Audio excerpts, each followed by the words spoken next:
Welcome to the Spiritual Geek Out podcast. I'm your host, Diane Hudock, where we have fun talking about the phenomenal and the fascinating. From angels to energy healing, from mystical places to mystical teachings, this is a place where we nerd out on the science of the soul.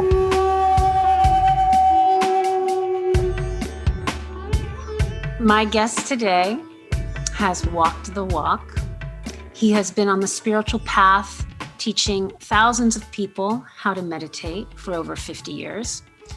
With his wife, Tara, they have a combined over 100 years of sharing their experience, their knowledge of the Siddhas, or the saints of the East. They are the founders of the Mahamudra Ecovillage in the Himalayas, and they have dedicated their lives to the upliftment of human consciousness. Romarishi, Siddhanath, it is such a pleasure to have you on the Spiritual Geek Out podcast. Welcome. Thank you, Diane. It's a real pleasure to be here. Yeah, wonderful to have you, truly. So why don't we just jump right into the stew, and let's just start by talking about what got you started on the spiritual path, the where, the why, the how. How did it all begin?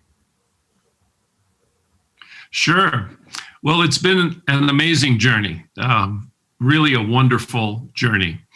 And it all began for me when I was in high school. My English teacher, who happened to be a highly successful model in New York City, she filled in for my English teacher who had had a heart attack. And her father was the headmaster of the school that I went to. I actually went to a private boys' school. And her father begged her to come out to Cleveland, Ohio, to fill in as an English teacher because she had just graduated from Manhattanville College with a degree in English. So she walked in one day, and you can imagine the impact that she had to a high school class of boys at a boys' school that had no women around. Right. And she came in, and we were just knocked over. You'd open up Glamour magazine, and there'd be 10 pages of photos of her. And so I excelled after she came. And every paper that I got back would say A++. There is absolutely nothing wrong with this. I really went from an underachiever to an overachiever, motivated by the beauty of a wonderful, beautiful, intelligent woman. And so one day she said to me, we actually spent time out of school. Nowadays, we'd probably be criticized for it, but I would take her to movies on like weekends, and we'd hang out and go have lunch and stuff. Purely platonic. It was purely platonic. And one day she said, you should read Siddhartha by Hermann Hesse. Oh, wow. And that is what started me on the spiritual path. And I feel immensely grateful to her still. And we are still in touch all these years later.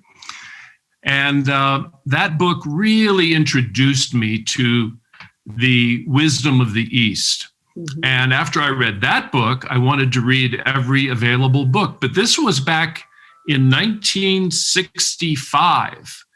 And at that time, there were very few books in my local bookstore about Eastern wisdom. There was the I Ching, Chinese Book of Changes. There was Teachings of the Compassionate Buddha, it was like a little penguin book, paperback. And there were a few other. I think my local bookstore only had 4 books on Eastern wisdom. And this is an important point because when I was in high school, there was not one yoga studio in all of America. Can you imagine that? Right. And now there's millions. Not one. Thousands. Yeah, over 6,000. Huh. One poll said there's over 6,000 yoga studios in America, And all of that has happened during my lifetime, going from none to 6,000. Also, 9 out of 10 Americans are familiar with yoga. They have heard of it. And you can imagine how few had heard of yoga back in 1965. Right. Probably less than 1%, probably. Right. And another interesting statistic is that over 50% of practitioners of yoga report eating sustainable foods.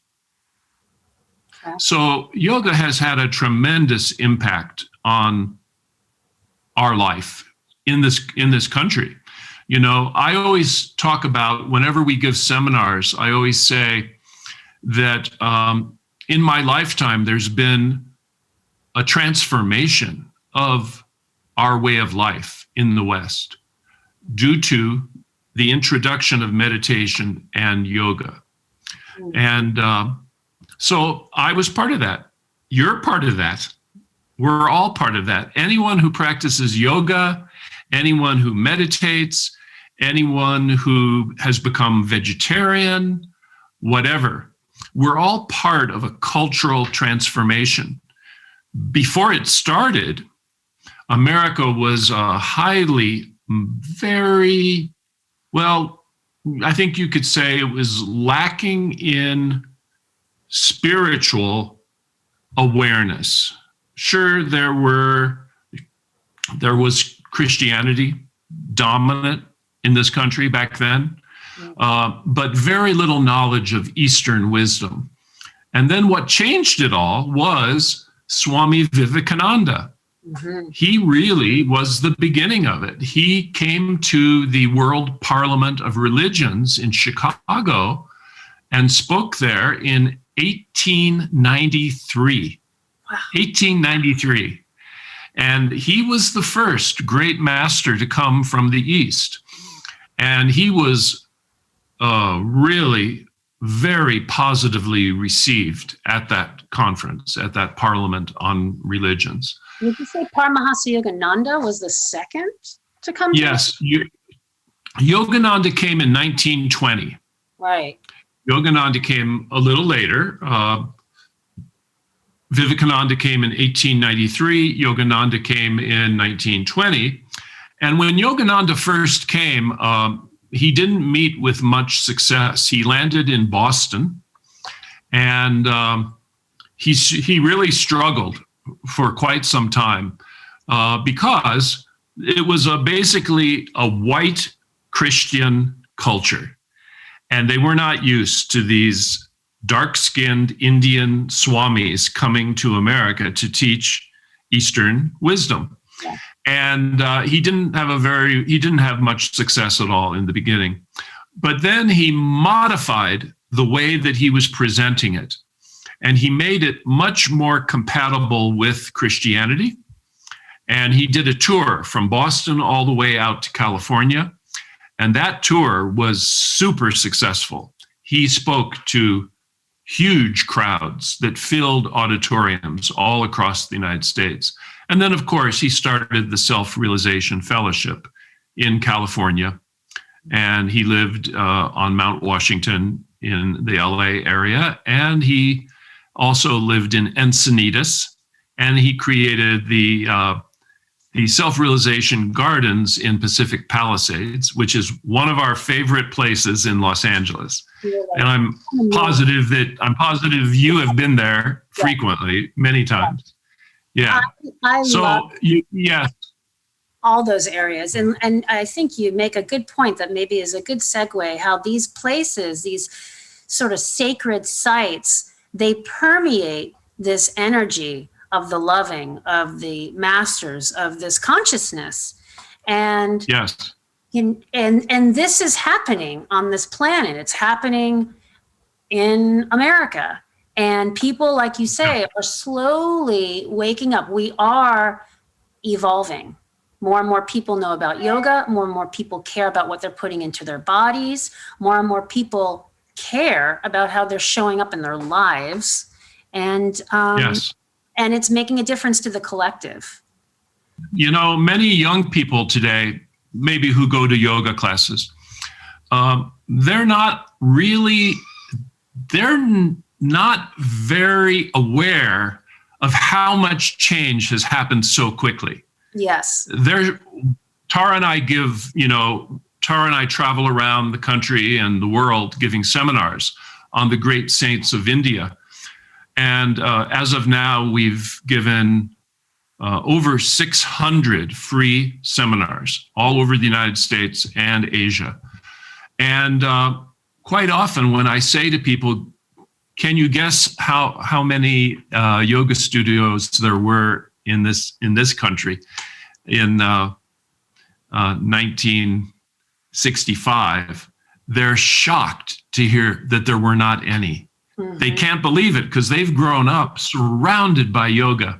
Tara and I were driving on a back road in Oregon, deep in the forest of Oregon, and there was a little tiny town with a market, and on their bulletin board it said local yoga classes.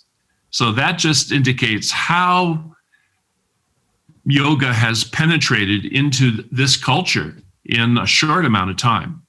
There were other great people who also were instrumental in this, and I absolutely love these people. They are my role model.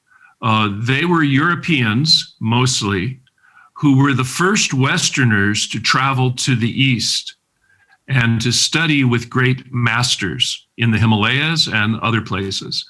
And one of my favorite is Alexandra David Neal, who went to India, Nepal, and Tibet. And she actually snuck into Tibet twice by rubbing dirt on her skin and wearing Tibetan clothes, because at that point it wasn't legal to enter into Tibet for foreigners. And she met with the Dalai Lama. She wrote many, many books about her experiences studying with great masters in the Himalayas and in India and Tibet.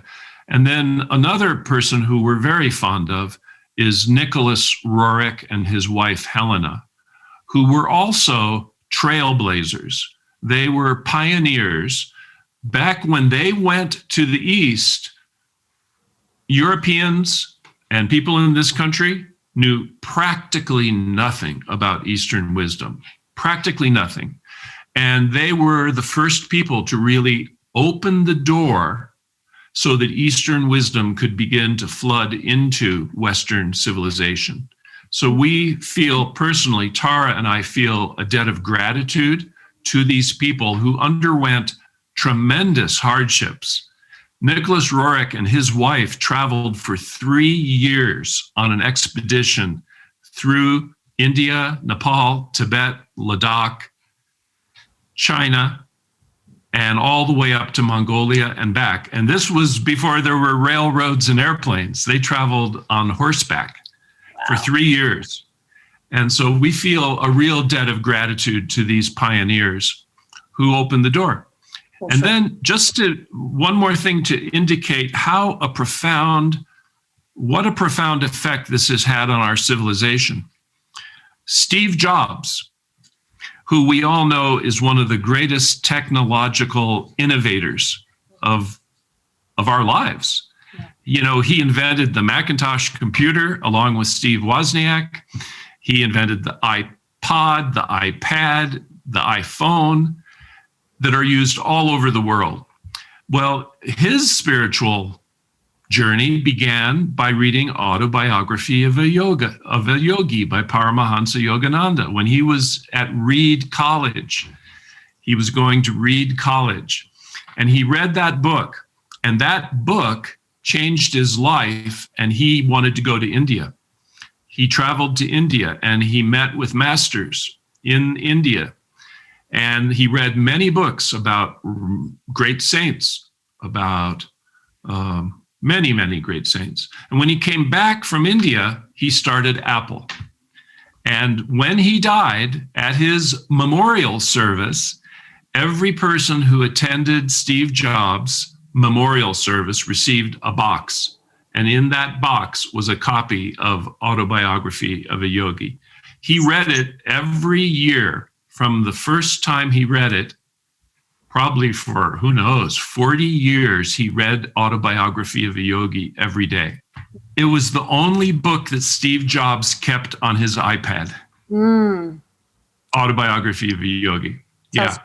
So you asked, how did my spiritual journey begin? That's how it began. And then I became a teacher of transcendental meditation when I was 22. And I opened a TM center, Transcendental Meditation, on the North Shore of Long Island. And I ran that center for 10 years, teaching meditation 6 days per week for 10 years. And it's interesting because this is rather personal, but when I was young, I was very shy. And people who know me now can't believe that I was shy, that I was terribly shy. I didn't even like having to go into a store and talk to someone behind the sales counter. I was scared because I was so shy. And at one point, after I had been teaching, after I had been meditating, I had gotten so much benefit from meditating that I knew my destiny, my purpose in life was to teach meditation. But how can you do that when you're shy, right? Right. If your biggest fear in life is talking in front of people, how can you even imagine that you are going to get up and give lectures? So still, I knew this was my destiny. I knew it was my purpose in life. And so I went to a TM teacher training course in Spain. There were 1,000 people there from all over the world. And at a certain point, after I had been teaching it, when I came back from that teacher training course, I suddenly had much more confidence to get up and give lectures. So I started small. I gave lectures to 10 people, and then it became 20, and then 30, 40, 50, eventually 100 people would come. And at a certain point in 1978, I attended a 6-month-long advanced teacher training course in St. Moritz, Switzerland. And this was very intensive. We were meditating 12 to 16 hours per day. Wow. 12 to 16 hours per day. And we were also fasting at times, taking cold showers, reading from the 9th mandala of the Rig Veda, which is meant to create soma. It's the soma mandala. And we should talk about what so that is, so people know what is the soma mandala. Yeah, soma is a substance. There are many different theories about what it is. Some people think it's produced inside the body as the product of perfect digestion. And other people believe it's a substance that was created by the Vedic seers who would actually cook some plants or maybe even mushrooms and create this very powerful elixir called soma. So it's not for sure if it's internal, created inside your body. I personally believe that it is, because after I was on this course, meditating 12 to 16 hours a day, high up on a Swiss mountain in St. Moritz, Switzerland, I woke up one morning flooded in bliss. Wow. It was like every cell in my body was having an orgasm. Wow. I experienced bliss beyond anything I had ever experienced. And I got out of bed and I looked around the room and everything was permeated by that bliss. Everything. The walls, the floor, the carpet, the curtains. I opened the window to look out on the beautiful Swiss mountains. The mountains were permeated with bliss.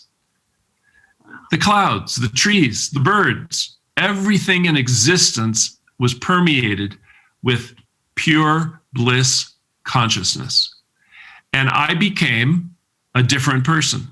I imagine. That morning, my old personality completely went away. And I love telling this story for people who feel trapped. They feel that they are one way. They have certain fears, anxieties.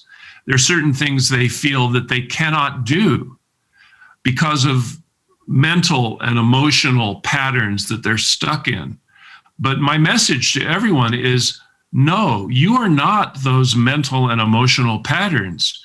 You are pure consciousness. Yes. Yourself, what you really are, that you were born with, is pure consciousness, pure bliss, Satchidananda, pure bliss consciousness. That's what you really are.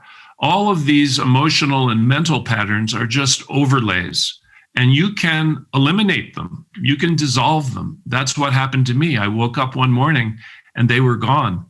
One of my friends came up to me and he said, you know, I think you need to go to a psychiatrist when you get home, because you're not the same person that we've known for 7 years. You're like, thank God. Yeah, exactly. I just felt bliss, and that feedback. Yeah. So that was a big turning point in my life. Powerful. Huge turning point. I never felt shy, and speaking in front of people went from my greatest fear to my greatest joy.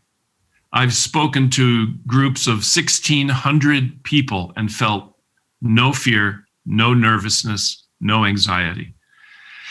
So meditation is powerful. It is powerful. Yes. It works, and it's worked for thousands of years. It's time tested. Yes. We met, I believe, in 2010 when we were in India, both at the ashram. And you mentioned in one of your talks, which I'd love for you to go into, you visited, I believe up in the Himalayas, a Indian yogi sage who I think at the time was 122. He's now 132, if I'm correct. Correct. Yes. He just had his 132nd birthday. Wow. Can you talk about that experience and what came from that? Oh, gladly. Oh, great. Gladly, because he's really one of our favorite people on this planet. When Tara and I lived in India for 7 years, and the first 4 years, we never came back to this country. We lived in India. And what we were doing, you know, people who were our friends before we went, well, still they are our friends after we went, but our friends would say, you plan to go to India for a whole year? And they said, do you really know what India is like?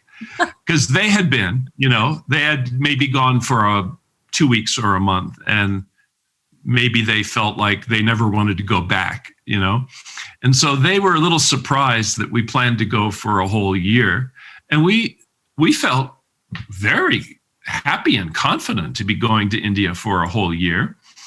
And when we got to India, we found we were more at home in India than in this country. Mm-hmm. I think we grew up feeling like strangers in a strange land. Mm-hmm. Like maybe we were old Asian souls who had spent many lifetimes in Asia as Hindus, Buddhists, Taoists. And then in this lifetime, we incarnated into America. And I know now why we did that. Back then, I didn't know. I just felt like I was a stranger in a strange land growing up in America. But now I know that we incarnated in America in order to be a bridge to bring Eastern wisdom into Western civilization. I didn't know it when it was first happening, but now looking back after 50 years on the path, it's very clear that that has been our role. And that's why we admire so much those pioneers who did the same thing, but they did it at a time when there were not thousands of yoga studios. They did it at a much more difficult period. So when we went to India, Tara and I, our purpose in being there was to study the lives of great Siddha saints. And now some of your viewers may be familiar with the word Siddha, Siddha, and perhaps some are not familiar with what that word means. But a Siddha, the definition in Sanskrit is that a Siddha is a perfected being, or one who has attained the perfection of consciousness. And there have been many Siddhas in the history of India, great, great saints, yogis, sages, who attained the perfection of consciousness. And one of the things about that is that Siddhas attain siddhis. It's a different word. Right. Siddhis is spelled Siddhis. Siddha is Siddha. So Siddhas attain siddhis. And these are what are called the supernormal abilities, miraculous abilities. Westerners are usually familiar with the fact that Jesus performed miracles, like he fed multitudes with a few fish and loaves of bread, and he walked on water, and things like that. That's in the West, people are most, if you say the word miracle, they usually think, oh, Jesus, right? But in India, for thousands of years, there have been people like Jesus who performed miracles. Not just a few of them, many, many, hundreds or even thousands of siddhas in India over thousands of years. So when we went to India, our purpose was to study the lives of these great siddha saints. And it was wonderful. It was a fantastic period of our life where we were researching their lives. We were traveling around India, going to where they lived. And we met siddhas in India, living siddhas, not just historical siddhas. And so on one of our journeys up into the Himalayas, well, actually, first I should say one more thing about siddhas. You know, these days, movies about superheroes are very popular, right? Mm-hmm. The Avengers, you know, like people love to go to the movies and see films about people or characters with superpowers. Right. But those are fictional. Those people don't exist. Maybe a young child, maybe a 10-year-old child thinks that those characters really exist in the world, but they're fictional. Someone made them up. But there are actually real superheroes of humanity, and those are the siddhas. These are living people, or people who have lived, whose lives are well documented, who had supernormal abilities, things that we don't think are possible. Mm-hmm. But you know, there's a famous quote from Hamlet. Shakespeare wrote in Hamlet, "There are more things in heaven and earth, Horatio, than are dreamt of in your philosophy." Mm. There are more things in heaven and earth, Horatio, than are dreamt of in your philosophy. So what that means is that there's so much more to life that we are completely unaware of. That's right. You know, our eyes can only see a very limited spectrum of light, but there's much more light, like ultraviolet, infrared, beyond what our eyes see. So our senses give us a very limited experience of reality. We know very little about the universe.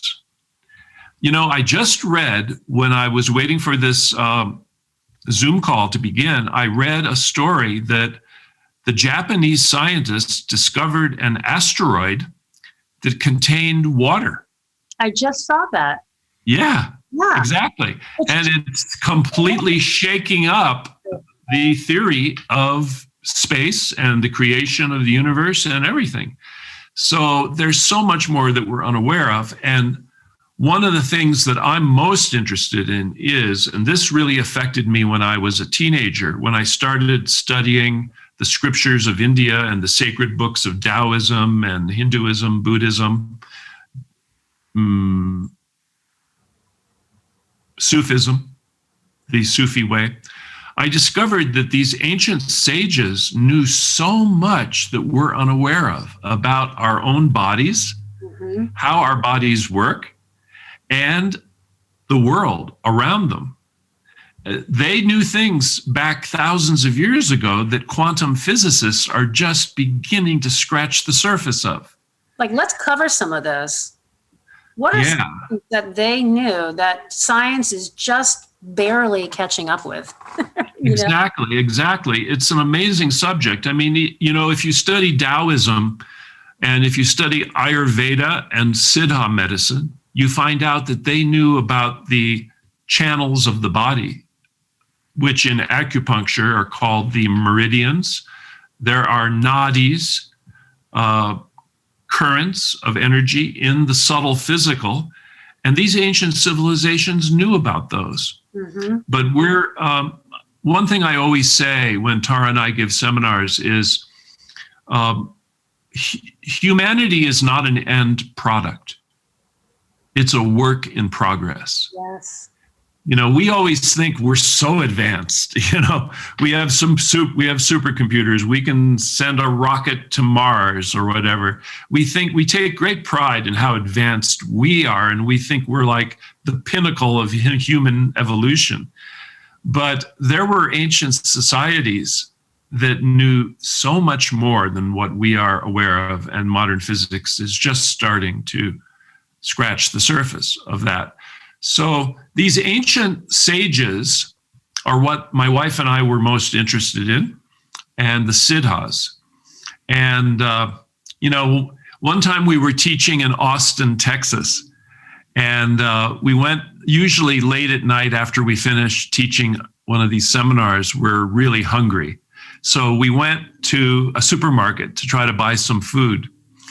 And when I was checking out, I was dressed like this. I was wearing like Indian clothing. And the Black woman behind the cash register said to me, "My, you look like you've really been somewhere." And I said, "Yes, we actually live in India. We're just teaching now. And we have been living in India for, I think it was 5 years or 6 years." And she said, "Well, what are you doing in India?" And I said, "We've been learning about great saints." And she said, "You mean Catholic saints?" And I said, "Well, yes, there are Catholic saints, but there are also Hindu saints and Buddhist saints and Taoist saints, Sufi saints." And she said, "Well, Jesus saved me." I said, "We also really love Jesus, but we love all the saints from all the different spiritual traditions." So this has been what Tara and I have really dedicated our lives to. As you said in the introduction, our life is dedicated to raising the consciousness of humanity. And we feel that it's vital that people all over the world learn about the lives of these great Siddha saints, because we're faced with tremendous problems in the world. Global warming, right? Running out of clean water, having enough food to feed everyone, even war, terrorism. We have so many problems that need to be solved.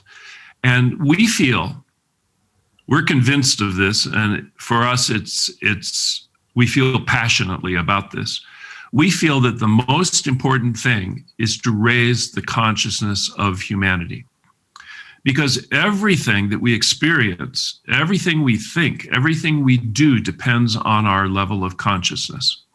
When we're in a low state of consciousness, our awareness is very restricted, almost like looking through a telephoto lens. When we're in a higher state of consciousness, our awareness becomes more broad. We take in the big picture. Also, when we're in a low state of consciousness, we're under anxiety, depression, fear. That's right. When we're in a higher state of consciousness, we're hopeful, we're optimistic, we're inspired. And also, when we're in a high state of consciousness, then we're more loving, we're more compassionate. So we feel that the biggest challenge that humanity is facing is to raise the level of consciousness of humanity. And these, whenever you have to accomplish anything, you go to some expert, right? Right. If you want to learn how to fix your car, you go to someone who's an expert in fixing your car, and you learn from them. And the heart is spiritual evolution. So we better find someone who's done it before us and done it well. Exactly. That's exactly true. You hit it on the head. And so these Siddha saints are the people who have lived and who perfected their consciousness to its highest potential. So that is why we were in India, to learn about them. And after 4 years of being there, something, I can't even put it into words. I don't know how to explain it. Something happened to us after about 4 years living in India and learning, traveling all over, meeting these great saints. It was like a door opened, and it was like divine grace showered down upon us.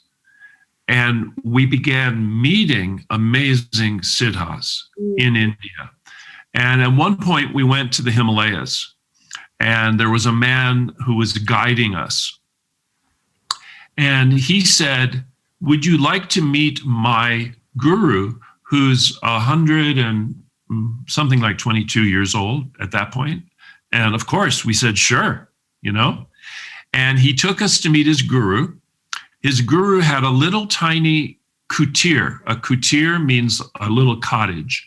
Great yogis and saints often live in small little cottages called kutirs. He had a kutir right outside the cave where he would meditate in. I think originally he lived in that cave, and then his followers built him a little cottage. And we went and we met him. We actually spent the night with him. And he was amazing. He's still our dear, dear, dear friend. And like I said earlier, he just turned 132. And he speaks perfect English. Perfect. Wow. He was a doctor. He was a doctor when he was young. But he is, to our mind, he's the most highly evolved, enlightened Himalayan master that we have ever met. And at one point, we were sitting in his kutir, Tara and I. We were going to video an interview with him, but just as I was setting up the camera on the tripod, a huge rainstorm came in, all the power went out, and all of the lights went out. So now we're sitting in a dark room, and there's no way I was going to be able to video him, but I did turn the recorder on so I would get the audio. And at one point I said to him, his name is Paramananda Puri Maharaj. I said to him, even though I knew what the answer was, I already knew the answer to this question, but I wanted to hear it from him. I said, what are the Himalayan masters doing up here? And he said, through their meditations, their prayers, and their mantras, they are sending out positive vibrations of energy to bless all beings on earth. And then he paused, and then he added, not just the earth, the entire cosmos. Yeah. Are these the Council of Sages? Or is this the Karmic Board? Who are these? Are they the Council of Sages? Well, actually, he's closely aligned with Babaji, the great Maha Avatar Babaji, who Yogananda wrote about in Autobiography of a Yogi. And in fact, he has had darshan. Darshan means you see a great master.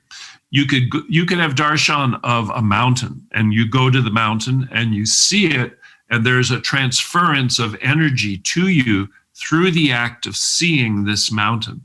Or you might go to a temple and see a statue, a sacred statue of a deity, and have darshan of that. Or you could have darshan of a living master. And in India, people will walk thousands of miles to have darshan of a living master. They'll walk from the south of India all the way to the Himalayas to just see a great master. So that's called darshan. And Paramananda Puri Maharaj had darshan of Babaji 3 times in his life. Wow. The first time was at the Kumbh Mela in 1929. I'm not sure of that date. And then he had darshan of Babaji again in Varanasi. And then the third time was in the cave where Tara and I met him. Wow. And he is closely aligned with Babaji. And he told us where Babaji is now. He told us where Babaji is living. He told us how many miles northwest of Badranath Babaji is living now. Of course, in Autobiography of a Yogi, Yogananda said that Babaji is immortal, that he was never born and he never dies. He's immortal, and he can manifest anywhere at any time in any form. So he can appear here. He can show up at your house. He can appear anywhere in the world at any time, wherever it is needed. And we are, Tara and I are very much on that path, on that Babaji path. And the Ecovillage we're creating in the Himalayas is under his guidance. It's under Babaji's guidance. The whole way that our Ecovillage has manifested is rather miraculous. Tara and I received a Facebook message on like Messenger, right? Yeah. From someone who we had never heard of. This was about 1.5 years ago. And this young man, he was 30 years old. He said, my guru said to me, why are Romarishi and Tara living in America? They should be living in the Himalayas. Wow. And they should be doing their sadhana in the Himalayas. And we had never heard of this man's guru. They were out of the blue. They just sent us messages. And this great Himalayan guru, he has 4 temples and 8 ashrams. He's not just a little yogi living out there. Yeah. He's a big time Himalayan master. This Himalayan master said, you should be in the Himalayas and we can arrange for you to be given a mountain. Be given a mountain. You can imagine how Tara and I felt. It was like a gift from God. Out of the blue, someone says, we can arrange to give you a mountain in the Himalayas for you to have your own ashram. Now, even though we had never heard of him, he definitely knew about us. Yeah. He had been following us on Facebook. Oh my God. Amazing. Yeah. He had been following us on Facebook. He was a Facebook friend and we didn't even know who he was. You know how it is. Yeah. When you have a lot, like we have almost 5,000 Facebook friends, and there's a lot of people we've never met and we don't even know who they are. So he had been following us and he knew that we had been doing a lot of seva, selfless service. I'm so glad you brought this up. And that we never charge. We have given 600 seminars. Someone told us one day, they said, I've been on the spiritual path over 40 years, and I've never heard of anyone who has given 600 free seminars. You know, like maybe someone's given 50 seminars and those weren't even free. And so he said, you know, you're rather you are very unique that you've given 600 seminars. We don't feel that way. We just do what we do. Mm-hmm. And we don't feel we're special.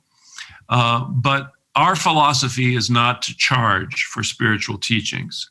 And some people do, and that's fine. We're not judgmental. We don't feel it's wrong to charge for spiritual teachings, but it's just not our path. The way we are is that we give everything freely without charging. Well, also, So this is Seva. Just to pause, what you're doing to me is the very display of pure Seva, which is service. We don't do service to get something back. We will inevitably get something back because that's the way the universe works, right? Karma. Right. And you have this amazing, I don't know anybody else that's doing what you're doing, and I know you don't seek praise, but you've never asked for a penny, and you've been able to be supported by the universe in miraculous ways. Yes. And we can't help but scratch our head and go, well, does it have something to do with the goodness that you have been bringing? And not even to seek anything in return, which is really important. It's just, it comes in an open. Yeah. You know, we actually learned this way of life. We did a mountain. Yeah. We learned this way of life when we were the personal attendants to a Tibetan Lama. And we traveled with him for 3 years. We organized all of his teaching on the West Coast, from San Diego all the way to Seattle. We would drive him up and down the West Coast.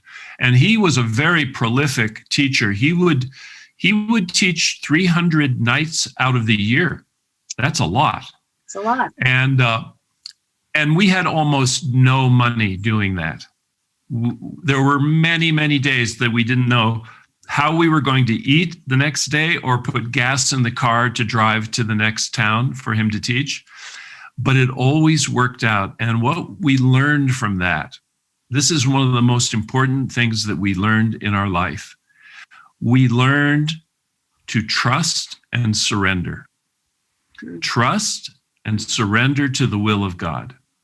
Some people who are our friends who know our life, they say, you know, your life reminds us of that chapter in Autobiography of a Yogi called Two Penniless Boys in Brindavan, where Yogananda wanted to go to the Himalayas and his brother said, who's going to take care of you? You know, do you think God's going to take care of you when you're hungry living in the Himalayas? And he challenged them to get on a train. He would buy them a ticket. They could go to Brindavan. And he wanted to find out if they could actually get back home. And miracle after miracle happened. It was highly successful. They had a wonderful trip. They were taken care of. And someone bought them a ticket to go back to their home. And people say to us, you know, you seem to be living that way. You know, you just trust in God, that God's going to provide. So getting back to that story about being offered that mountain, in the beginning, you know, we were just shocked that someone was offering us a mountain in the Himalayas.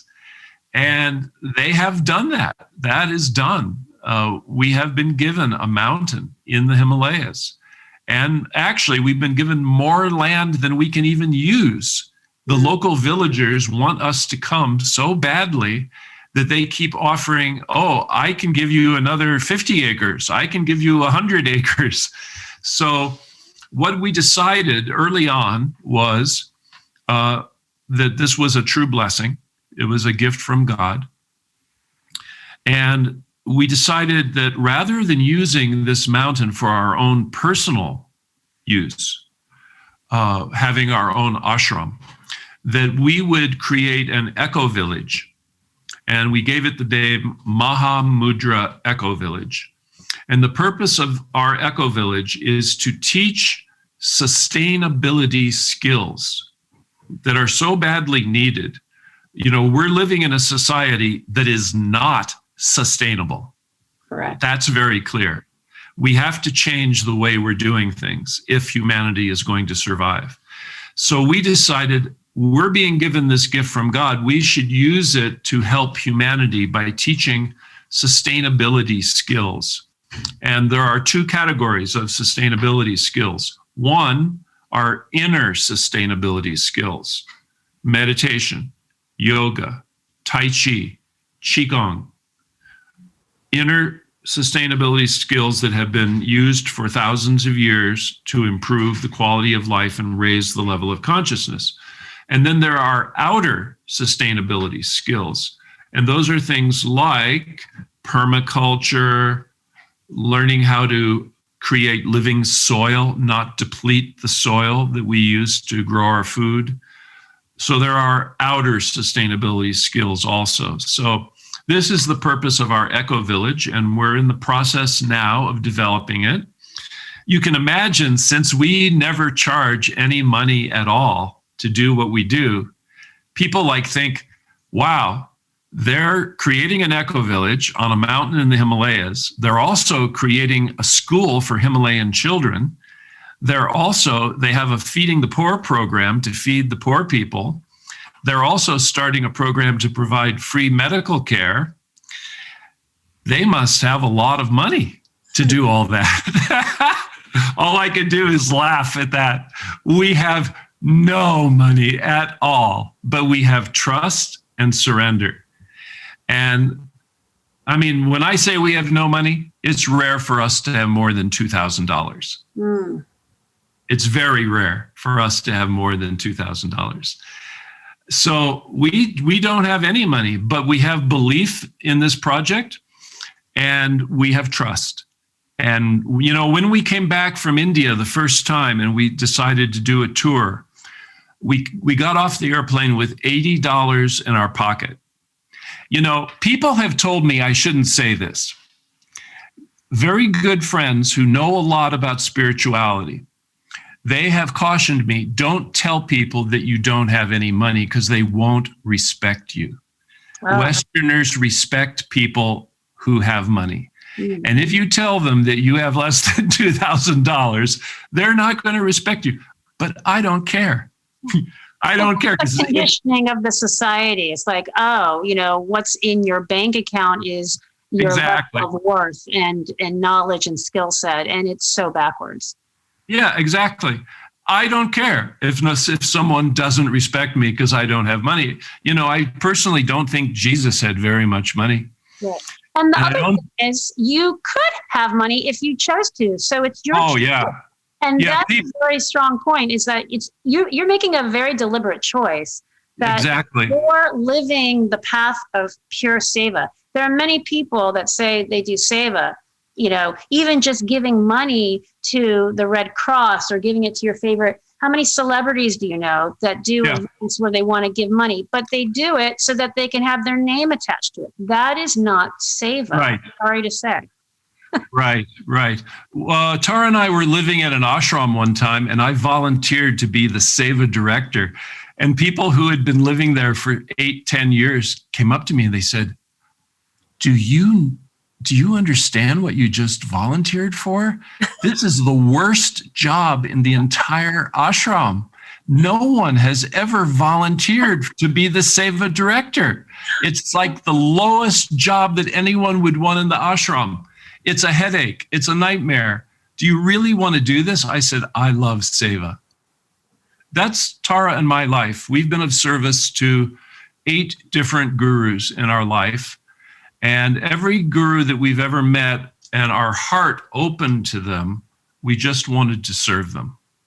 We wanted to help them in their mission in life. So I should not neglect to answer your question about Paramananda Puri Maharaj, the 132-year-old saint, who we consider to be like the most enlightened saint that we have met. He's just extraordinary. And he was best friends with a very famous Himalayan master named Sombari Baba. Sombari Baba. Sombari. Many people feel that Sombari Baba was one of the highest enlightened masters of modern time. And Sombari Baba He owned nothing. He had a blanket that he would wrap around him.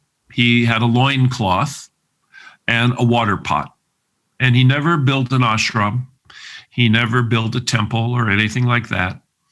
And Paramananda, our friend, lived with him on the glacier at Gangotri, up high north in the Himalayas.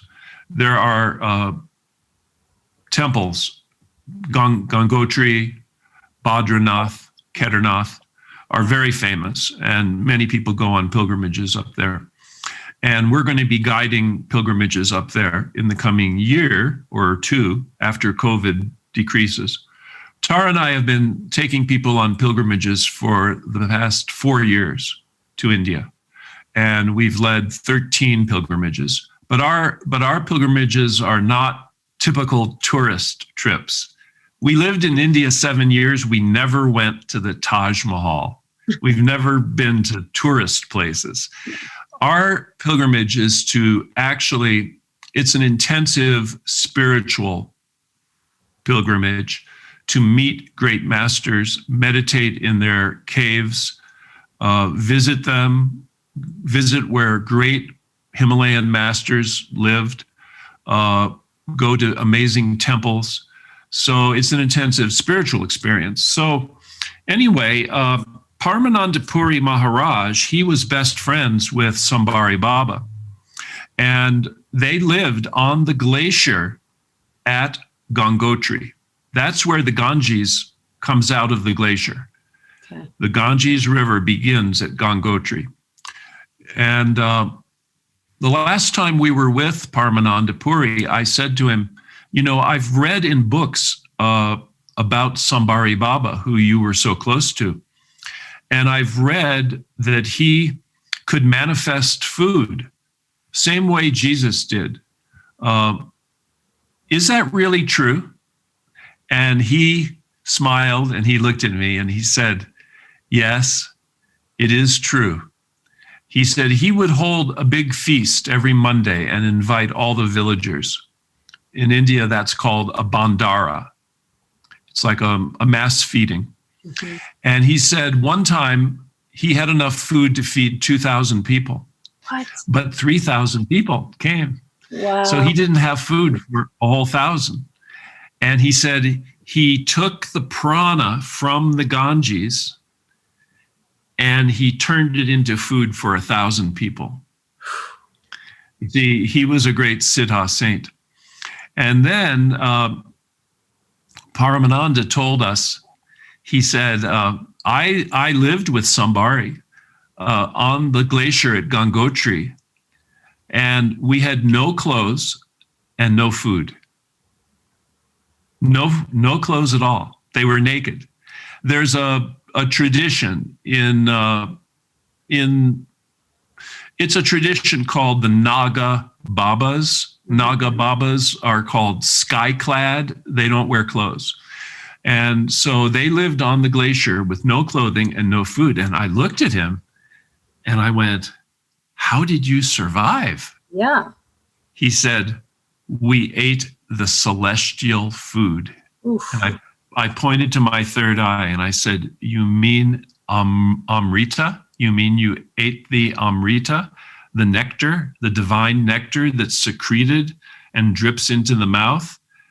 Yogis who are in a high state develop the ability to produce Amrita from their pineal gland, and it drips into the mouth through a little opening in the roof of the mouth. We all have that opening, but it's closed. That's right. But through the practice of the Kachari Mudra, or Kechari Mudra, whichever way you say it, which is a practice where you turn the tongue backward. This is part of Kriya Yoga.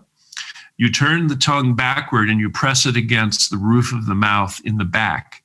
And eventually this little opening that is latent in all of us, we can all do this, opens, and the pineal gland begins to secrete this fluid that drips down into the mouth. And that is called divine nectar or Amrita.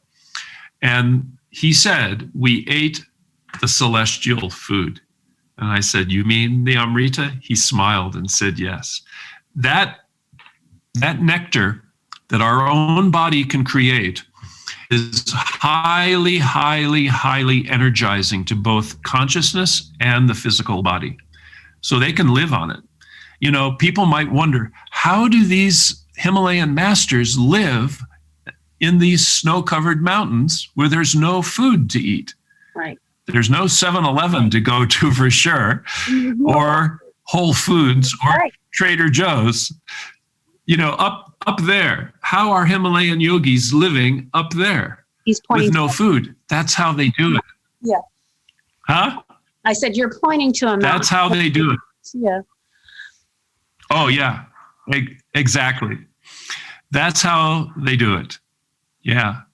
Powerful. So we feel incredibly blessed. Tara and I, we just feel so blessed. We've had an amazing life. If I died tomorrow, I would feel that I had the best life I could have possibly had. And the best is yet to come because we're starting our Ecovillage in the Himalayas. Yes, and we must visit. So stick around for a little while, will you? We're going to. We take good care of ourselves. We meditate. How many years have I been meditating? I started in 1972. 1972 is when I started meditating. Born.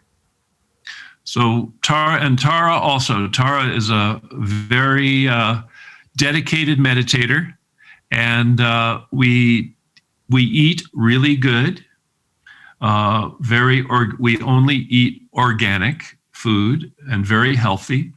And we also take Chinese tonic herbs, which leads us to the book that we wrote, which is on Amazon. It's called Herbs for Spiritual Development. And you can purchase that on Amazon.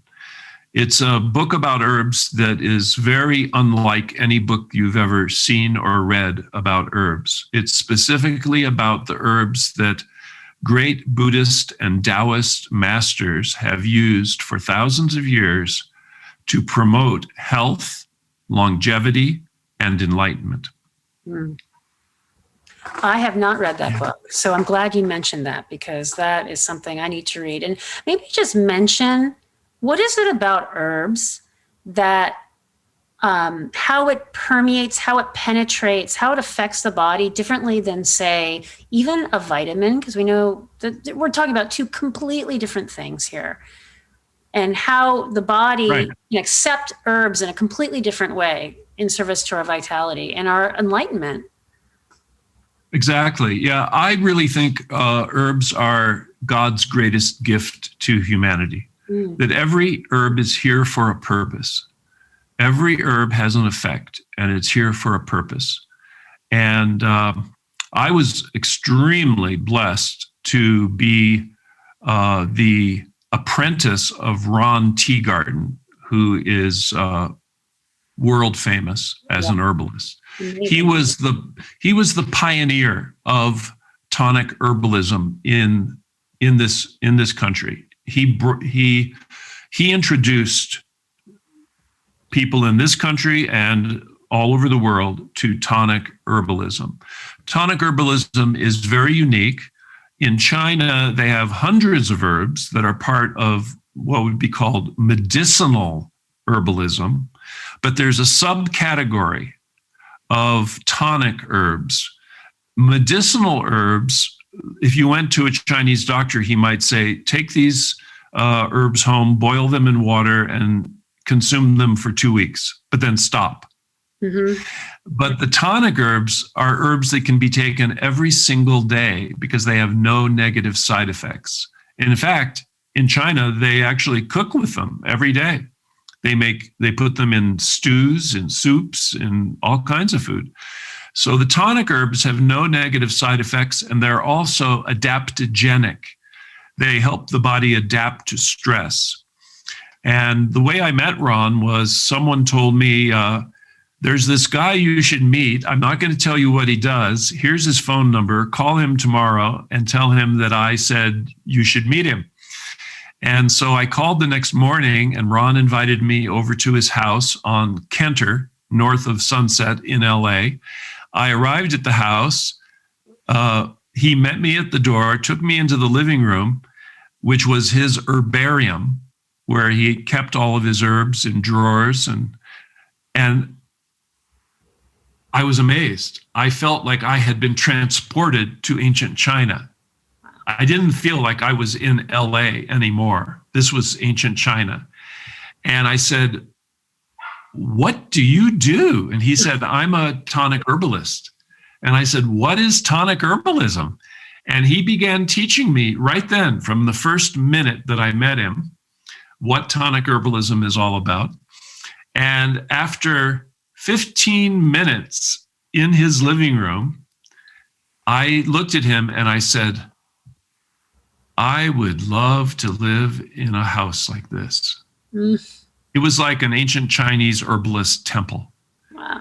There were counters carved out of tree trunks.